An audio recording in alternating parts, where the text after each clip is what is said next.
Pandian store சீரியலில் today எபிசோடில் நம்ம சுகன் இருந்துட்டு ஆமாம் சார் ஸ்பீடு டெலிவரி அதுக்கு அடுத்து தான் நீங்கள் என்னென்ன சொல்கிறீங்களோ எல்லாமே குயிக்காக வந்து சேர்ந்துடும் அப்படின்னு சொல்லிட்டு சுகன்யா வந்து சொல்லிக்கிட்டு இருக்காங்க.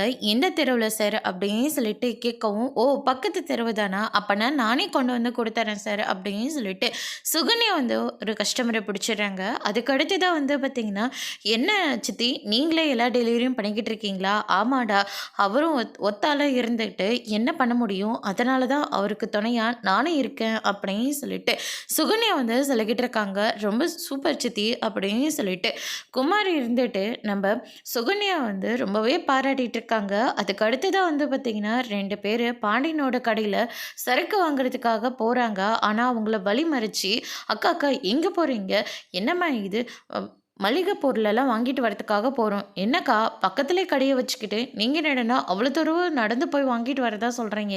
இல்லைப்பா, நாங்கள் வருஷமே அங்கே தான் வாங்கிட்டு இருக்கோம். இப்போ அதை விட்டுட்டு மற்ற கடையிலலாம் எங்களால் பொருள் வாங்க முடியாது அப்படின்ற மாதிரி சொல்லிடுறாங்க.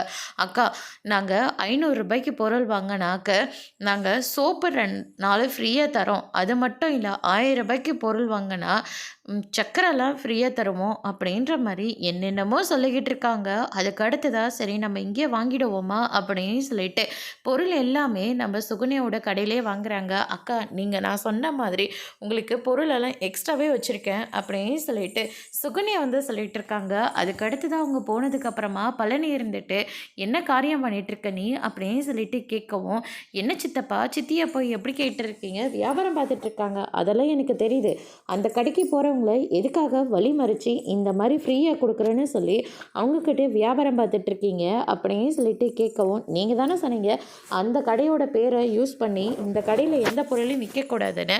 ஆனால் அதனால தான் இப்படி ஒரு பிளான் போட்டு நான் பொருளெல்லாம் விற்றுட்ருக்கேன். அதில் உங்களுக்கு என்ன பிரச்சனை அப்படின்னு சொல்லிட்டு சுகன்யா வந்து கேட்கவும், நீ பண்ணுறது ரொம்ப தப்பு சுகன்யா. பழனி ஒரு பக்கம் சுகன்யா கிட்ட வந்து சொல்லிக்கிட்டு இருக்காங்க. என்ன சித்தப்பா, சித்தி வந்து எவ்வளோ பிரில்லியண்ட்டாக இந்த வியாபாரத்தை பார்த்துக்கிட்டு இருக்காங்க. ஆனால் நீங்கள் என்னடனா சித்தியை பிடிச்சி திட்டிக்கிட்டு இருக்கீங்க அப்படின்னு சொல்லிட்டு குமார் இருந்துட்டு நம்ம பழனியை பிடிச்சி கேட்டுக்கிட்டு இருக்காங்க. பழனி இருந்துட்டு தொழில் சொல்லி கொடுத்தவங்களவே இப்படி காலை வாரிட்டு பொழப்பு நடத்தக்கூடாது. எனக்கு எத்தனை பேர் நம்ம கடையில் வாங்குறாங்களோ அந்த காசு எனக்கு போதும். மற்றவங்கள இறக்கி தான் நான் வியாபாரம் பார்க்கணுன்ற எந்த அவசியமும் எனக்கு இல்லை அப்படின்னு சொல்லிட்டு பழனி வந்து சொல்லிட்டு போயிடுறாங்க. அதுக்கு அடுத்ததான் என்ன சித்தி சித்தப்பா இப்படியெல்லாம் பேசிக்கிட்டு இருக்காங்க, இவரு நல்லா இருக்கணும்னு சொல்லி இவங்க அண்ணனுங்க பார்த்து கடையை வச்சு கொடுத்தா இவர் இன்னும் அந்த குடும்பத்துக்கு விசுவாசமாக தான் இருக்காரா அப்படின்னு சொல்லிட்டு கேட்கவும், இவர் அடிக்கடிக்கு ஏதாச்சும் ஒன்று சொல்லிக்கிட்டு தான் இருப்பார். நான் எதுவுமே காதில் போட்டுக்கிறதே கிடையாது, இன்னும் நிறைய டெக்னிக்கெல்லாம் வச்சுருக்கேன்டா நான் அப்படின்னு சொல்லிட்டு சுகன்யா வந்து ரொம்பவே பெருமையாக வந்து சொல்லிக்கிட்டு இருக்காங்க. அதுக்கு அடுத்ததான் இந்த சைடு வந்து பார்த்திங்கன்னா நம்ம மீனாவும் நம்ம செந்தியில் வந்து வீட்டுக்கு வந்துடுறாங்க.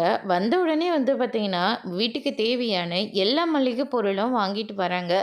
அதுக்கு அடுத்ததாக வந்து பார்த்திங்கன்னா, மீனா இதெல்லாம் அப்புறமா அடுக்க வச்சுக்கலாம், ஒரு டீ சாப்பிட்டா நல்லா இருக்கும்ல அப்படின்ற மாதிரி சொல்லிக்கிட்டு இருக்காங்க.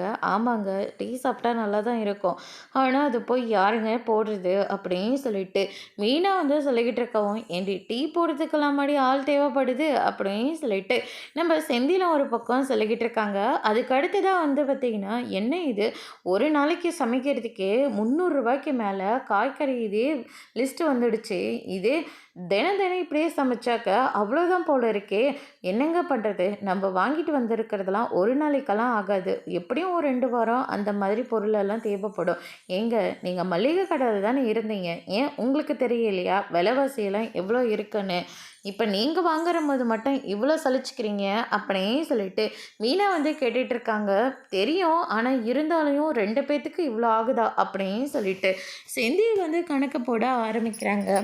இங்கே வாங்கி சமைச்சு சாப்பிட்றதுக்கு இவ்வளோ பில் ஆகுது, இதுக்கு பேசாமல் ஹோட்டல்லே சாப்பிட்ட போயினா இன்னும் நல்லா இருக்கும்ல அப்படின்ற மாதிரி சொல்லிடுறாங்க. அதுக்கு அடுத்ததான் மீனை இருந்துட்டு பேசாமல் நம்ம ஹோட்டல்லே சாப்பிட்றலாமா இன்றைக்கி மட்டும் அப்படின்ற மாதிரி சொல்லிடுறாங்க.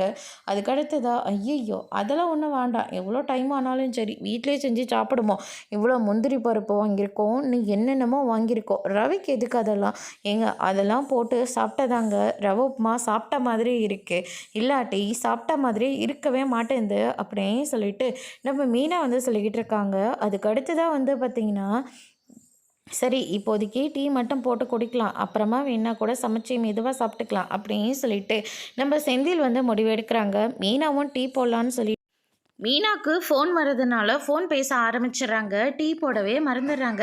செந்தில ஒரு பக்கம் டீக்காக வெயிட் பண்ணிட்டு இருக்காங்க. இவ என்ன டீ போட போனாளா? இல்லை சமைக்கிறாளா? சமைக்கிற பொருளெல்லாம் கூட இங்கே தானே இருக்கு அப்படின்னு சொல்லிட்டு செந்திலும் ரொம்ப நேரமாக காத்துக்கிட்டு இருக்காங்க. அதுக்கடுத்து தான் வந்து இந்த சைடு நம்ம கோமதி, நம்ம ராஜி, அரசின்னு சொல்லிட்டு எல்லாருமே இருக்காங்க. மயில கூப்பிட போனேன், என்னாச்சு? அவ வரலையா? நீ மட்டும்தான் வந்திருக்க அப்படின்னு சொல்லிட்டு கோமதி வந்து கேட்கவும், அரசி இருந்துட்டு எவ்வளோ தூரம் கூப்பிட்டா பார்த்துட்டோமா, ஆனால் அண்ணி வரமாட்டேங்கிறாங்க அப்படின்ற மாதிரி சொல்லிடுறாங்க. வேணும்னா நான் போய் கூப்பிடட்டுமா அப்படின்னு சொல்லிட்டு நம்ம மீனா ஒரு ராஜு ஒரு பக்கம் கேட்கவும், நம்ம கோமதி இருந்துட்டு முன்னையே நீ போயிட்டு வந்துட்டல்ல, அப்புறமா வேணா சாப்பிடும்போது கூப்பிட்டுக்கலாம், நீங்கள் எல்லாத்தையும் ரெடி பண்ணுங்க அப்படின்ற மாதிரி சொல்லிக்கிட்டு இருக்காங்க. இவங்களுக்குள்ள என்னதான் பிரச்சனைனே தெரியல.